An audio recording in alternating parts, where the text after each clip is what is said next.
വേദിയിലിരിക്കുന്ന അഭിനന്ദരെ, സദസ്സിലുള്ള സഹോദരി സഹോദരന്മാരെ,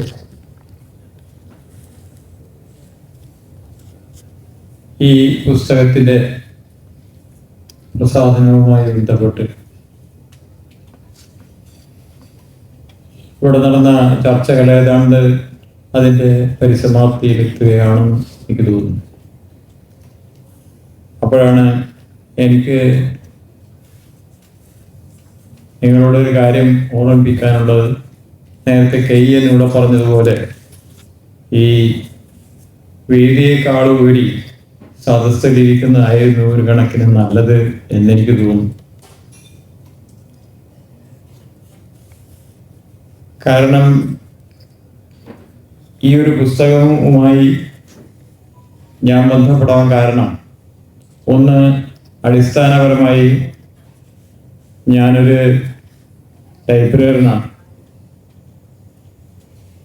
അതുകൊണ്ട് പുസ്തകങ്ങളെക്കുറിച്ച് അത്യാവശ്യ ധാരണയുണ്ട് എന്ന് തോന്നിയത് കൊണ്ടായിരിക്കണം ഡോക്ടർ MK മുഹമ്മദ് ബഷീർ ഈ പുസ്തകത്തിനെ കുറിച്ച് സംസാരിക്കണം എന്നോട് ആവശ്യപ്പെട്ടിരിക്കുക. മറ്റൊന്ന്, അദ്ദേഹം ജോലി ചെയ്യുന്ന MVR ക്യാൻസർ സെന്ററിന്റെ ഒരു ഡയറക്ടർ എന്ന നിലയിലും പലപ്പോഴും അവിടെ പോകാറുള്ള, അദ്ദേഹവുമായി ബന്ധപ്പെടാറുള്ള ഒരു വ്യക്തി എന്നുള്ള നിലയിലുമായിരിക്കണം ഈ പുസ്തകത്തിനെ കുറിച്ചുള്ള സംഭാഷണങ്ങളിൽ എന്നെയും കൂടി അദ്ദേഹം ഭാഗമാക്കിയത് എന്നെനിക്ക് തോന്നുന്നു. ഏതായാലും ഞാൻ വളരെയധികം സമയമൊന്നും ഇതിനുവേണ്ടി ചെലവഴിക്കാൻ ആഗ്രഹിക്കുന്നില്ല. കാരണം വളരെ ഒഴുകി എന്നുള്ളത് കൊണ്ട് തന്നെ. പിന്നെ നേരത്തെ എന്നോട് പറഞ്ഞ ഒരു കാര്യം എനിക്ക് പെട്ടെന്ന് ഓർമ്മ വന്നതാണ്. എന്തുകൊണ്ടാണ് ഈ ആളുകൾ പോവാത്തത് എന്നുള്ളതിനെ കുറിച്ച് നേരത്തെ പാരൽ കോളേജിനെ കുറിച്ച് പറഞ്ഞതുപോലെ ഇതില് നല്ലൊരു ശതമാനം ആളുകൾ ഡോക്ടർ ജോലി ചെയ്യുന്ന സ്ഥാപനത്തിലുള്ള ആളുകളാണ് എന്ന് KN ഓർമ്മിക്കുന്നത് നന്ന് എന്ന് ഞാൻ പറയും.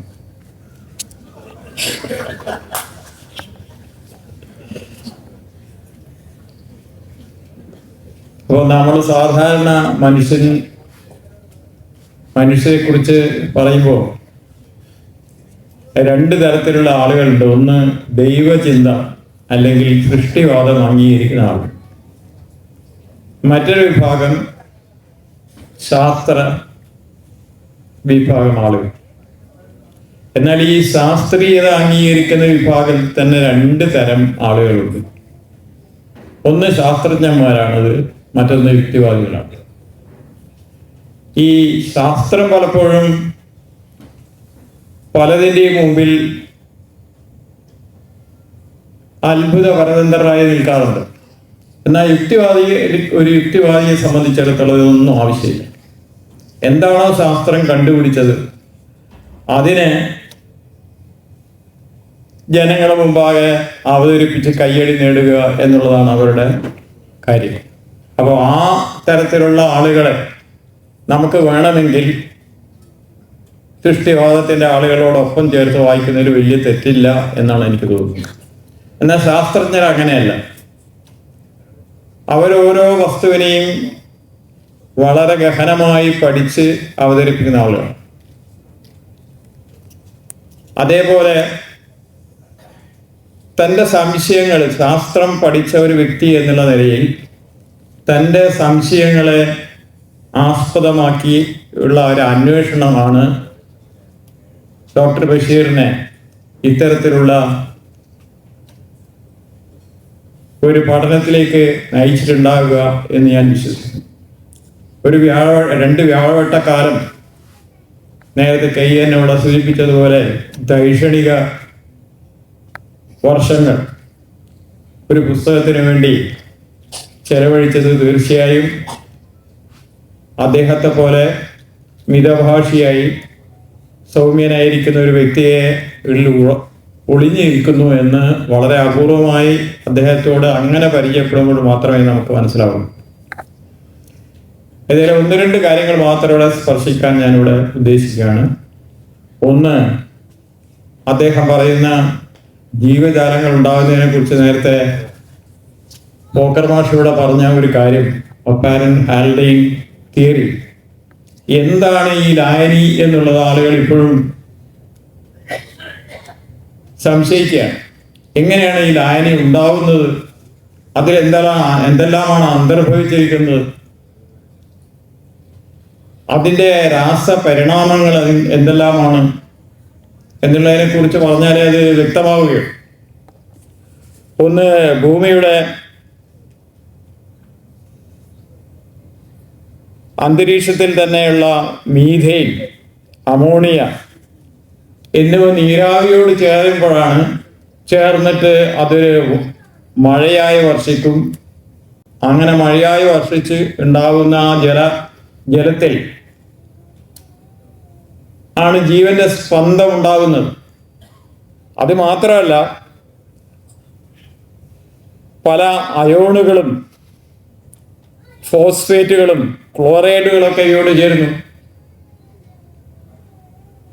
എന്ന് പറഞ്ഞാൽ അവിടെ ലഭ്യമായിട്ടുള്ള ഒരുപാട് ധാതു ലവണങ്ങളുടെയും രാസപ്രക്രിയകളുടെയും രാസപരിണാമത്തിൻ്റെയൊക്കെ ഭാഗമായിട്ടാണ് വളരെ വളരെ സങ്കീർണമായ ഒരു ജീവന്റെ ബിന്ദു ഉടലെടുക്കുന്നത് എന്ന സത്യത്തെ അനാവൃതമാക്കുന്നു അദ്ദേഹത്തിൻ്റെ പുസ്തകം. ഈ ലായനിയാണ് നേരത്തെ ഓപ്പാരൻ ഹാൽഡെയിൻ തിയറി പ്രകാരം ഇവിടെ പോക്കർ മാഷ് സൂചിപ്പിച്ചത്. അതിലാണ് ഏകകോശ ജീവികൾ ഉണ്ടാകുന്നത്. അത് വളരെ ശാസ്ത്രീയമായി ഒട്ടും സംശയത്തിനിടയില്ലാത്ത വിധം പറഞ്ഞു നോക്കിയാണ് ഡോക്ടർ ബഷീർ. ഇതാണ് അദ്ദേഹത്തെ സംബന്ധിച്ചിടത്തോളം ഒരു ക്ലാരിറ്റി ഉള്ള കാര്യം. അവിടെ നിന്നാണ് അദ്ദേഹത്തിൻ്റെ എല്ലാ പഠനങ്ങളും ആരംഭിക്കുന്നത്. ഈ ഏകകോശ ജീവികളിൽ നിന്നാണ് പിന്നീട് ബഹുകോശ ജീവികൾ ഉണ്ടാകുന്നത് എന്ന് പരിണാമ സിദ്ധാന്തം പറയുമ്പോൾ അവിടെ സംശയത്തിൻ്റെ പുരികമുയർത്തുകയാണ് ഡോക്ടർ ബഷീർ. ഈ ഏകകോശ ജീവികളിൽ നിന്ന് ബഹുകോശ ജീവികളിലേക്കായി മാറുന്ന സമയത്ത് ഇവ ഈ കോശങ്ങൾക്കുള്ളിൽ നടക്കുന്ന മത്സരവും കോശങ്ങളുടെ മത്സരവും അതിനുശേഷം ഉണ്ടാകുന്ന ഒരുപാട് പരിണാമങ്ങളും പ്രകൃതിയുടെ നിർദ്ധാരണവും ഒക്കെ ചേർന്നിട്ട് പുതിയ കോശങ്ങൾ ഉണ്ടാവുന്നു എന്ന് പറയുമ്പോൾ അതിലൊരു അവിശ്വസനീയത ഇല്ലേ എന്ന് ഡോക്ടർ പറയുന്നത് ഏതാണ്ട് ശരിയാണ്. അത് വായിക്കുന്ന ആർക്കും ബോധ്യപ്പെടുന്ന ഒരു കാര്യമാണ്. ചാൾസ് ഡാർവിൻ പോലും അതിനൊരു ശാസ്ത്രീയമായ ഉത്തരം കൊടുത്തിരുന്നില്ല. പിന്നീട് ഏണസ്റ്റ് മേയറുടെ ഒരു ഇടപെടലാണ് അതിൽ നിന്ന് താൽക്കാലികമായെങ്കിലും ഡാർവിനെ മോചിപ്പിക്കുന്നു എന്ന് ഡോക്ടർ തന്നെ അവിടെ പറയുന്നുണ്ട്. മാത്രമല്ല, ഡാർവിനെ സംബന്ധിച്ചിടത്തോളം ഇല്ലാത്ത ഒരുപാട് കാര്യങ്ങൾ ഡാർവിനിൽ ആരോപിക്കപ്പെടുകയാണ്. ഡാർവിൻ തന്നെ പറഞ്ഞിട്ടുണ്ട്, എൻ്റെ അജ്ഞത അപാരമാണ് എന്ന് അദ്ദേഹം പറഞ്ഞു.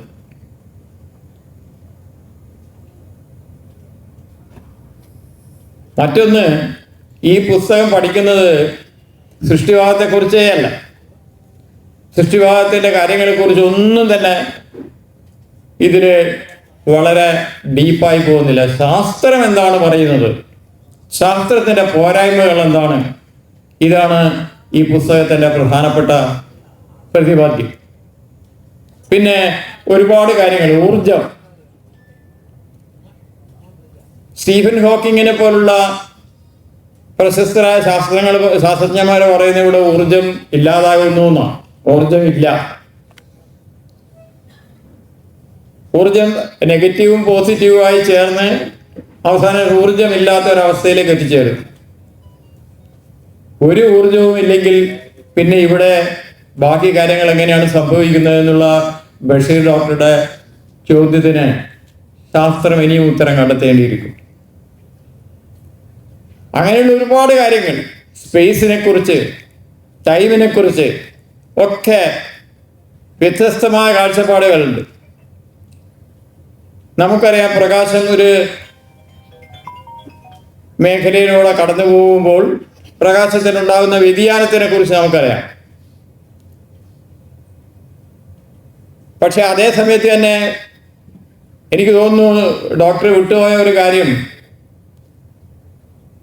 നമ്മുടെ മലയാളിയായ ഒരു ശാസ്ത്രജ്ഞൻ സ്പേസിനെയും ടൈമിനെയും ഒക്കെ പഠിച്ചുകൊണ്ട് ടാക്കിയോൺസ് എന്ന് പറയുന്ന ഒരു പ്രകാശത്തിനേക്കാൾ വേഗത കൂടിയ കണികകളെ കുറിച്ച് പരാമർശിച്ചിട്ടുണ്ട്. അതിൽ അദ്ദേഹം പറയുന്ന ഒരു കാര്യമുണ്ട്, അത് ഇവിടെ പരാമർശ വിധേയമല്ലെങ്കിലും ഞാനത് സൂചിപ്പിക്കുകയാണ്. Space travels back to time എന്നാണ് അദ്ദേഹം സുദർശൻ പറഞ്ഞിട്ടുള്ളത്. തോമസ് സുദർശൻ, കോട്ടയത്തിനടുത്തുള്ള ഒരു മലയാളിയായ തോമസ് സുദർശൻ. അതിൻ്റെ വിശദാംശങ്ങളിലേക്കൊന്നും കടന്നു പോകാൻ ഞാൻ ആഗ്രഹിക്കില്ല. ഒരു കാര്യം മാത്രം അദ്ദേഹം പറഞ്ഞു വെക്കുന്നത് ഞാൻ ഇവിടെ പറയാം. അതായത് ഒരു 10, 25, 30 വയസ്സുള്ള ഒരാൾ സ്പേസിലേക്ക് പോവുകയാണെന്ന് കരുതുക. സുദർശൻ തന്നെ പറയുന്നു, അയാൾ കുറേ കാലം കഴിഞ്ഞ് തിരിച്ചു വരുമ്പോൾ his eldest son would have become grey എന്നാണ് പറയുന്നത്. എന്തോ എനിക്കറിയില്ല, ഡോക്ടർ ടാക്യൂൺസിനെ കുറിച്ചോ അതുപോലെ തോമസ് സുദർശനെ കുറിച്ചോ അദ്ദേഹത്തിൻ്റെ പുസ്തകത്തിൽ പരാമർശിച്ച് കണ്ടില്ല എന്ന് മാത്രമേ ഞാൻ പറഞ്ഞുള്ളൂ. അതുപോലെ തന്നെ ഊർജത്തെക്കുറിച്ചുള്ള സങ്കല്പം നേരത്തെ ഞാൻ പറഞ്ഞു തന്നു. സ്റ്റീഫൻ ഹോക്കിങ്സിനെ പോലുള്ള ആളുകളെയാണ് അദ്ദേഹം പറഞ്ഞതിലുള്ള വൈരുദ്ധ്യം വെച്ചുകൊണ്ട് ഡോക്ടറെ വിമർശിക്കാൻ തയ്യാറാവുന്നത്. അത് തീർച്ചയായും അംഗീകരിക്കത്തക്കതാണ്.